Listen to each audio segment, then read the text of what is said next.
What's up, everyone? John Rettinger from Techno Buffalo here. We are live in New York City at Radio City Music Hall, where Samsung just took the wraps of this guy. This is their latest flagship, the Samsung Galaxy S4. There's a lot to like on this phone. It's going to be available in either blue or white. Of course, we're taking a look at the white variety here. So let's start with the gorgeous screen. It is now a 5-inch 1080p screen at the resolution of 1920 by obviously 1080, giving it a pretty crazy 441 ppi. It's going to ship with Android 4.2.2, the latest version of Jelly Bean. Going to come in 32 or 64 gigabyte configuration. It's expandable, of course, with micro SD cards. The camera, we'll talk about this in an upcoming video, is a 13 megapixel camera, and there's a lot of crazy cool features on this camera.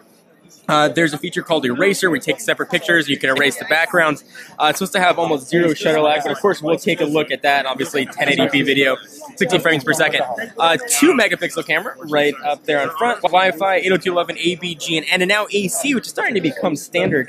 Sensors, all the usual stuff you'd expect, including a barometer for temperature, humidity, and all kinds of some gesture stuff in here. So let's take a quick look around the phone. Left-hand side, in typical Samsung fashion, there's your volume rocker. On the right-hand side, there's the power and lock button. The phone here is extremely thin. It's gone on a diet and gotten even bigger.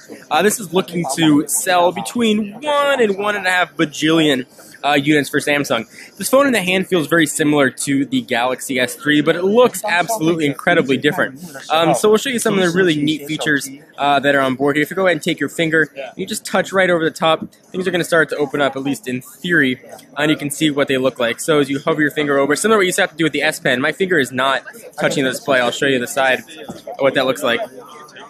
The finger, that was touching. Do the one more shot. The finger is not touching at all, and the context is opening up, and that works for pictures and video. It's a pretty cool feature here. There's a lot of other tweaks we'll cover in upcoming videos. The home button here is where Samsung usually puts it. There's a big one with 2 buttons that are flanking it. You've got a menu button and a back button right there. Be sure to check out TechnoBuffalo.com for the latest and greatest coverage on the Samsung Galaxy S4. I am John Rettinger. Give this video a thumbs up, and I'll see you guys in the next video.